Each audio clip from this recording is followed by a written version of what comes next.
cadre de ces conférences réside dans le fait que, justement, nous avons essayé d'identifier un certain nombre de catégories d'acteurs qui, pour nous, sont représentatifs de l'ensemble des segments de la société et qu'il faudrait pour nous convier à la réflexion sur l'avenir du continent africain. Donc 13 catégories d'acteurs qui regroupent les acteurs étatiques, notamment l'État, les forces de défense et de sécurité, les militaires, parce que les problèmes de paix et de sécurité sont des problèmes essentiels en Afrique, les membres de l'administration, des ministres notamment, qui sont dans cette catégorie, des acteurs notamment liés au monde rural, des éleveurs, des agriculteurs. Nous avons identifié les universitaires, les chercheurs, les membres de think tanks, les communicateurs traditionnels, les médias.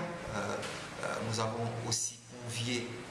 à notre réflexion, à nos réflexions, les acteurs du secteur privé, notamment les hommes d'affaires, les chefs d'entreprise, qui sont aussi partie intégrante de cette réflexion sur l'avenir du continent africain. Nous avons identifié les acteurs de la coopération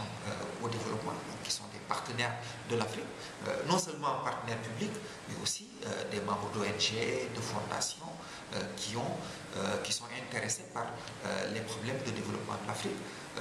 Parmi les 13 catégories d'acteurs, nous avons aussi tout ce qui concerne les chefs traditionnels, les chefs religieux, notamment nous avons invité et nous allons inviter dans nos conférences des chefs coutumiers, des prêtres qui sont aussi intéressés par toute la réflexion sur les valeurs que nous devons promouvoir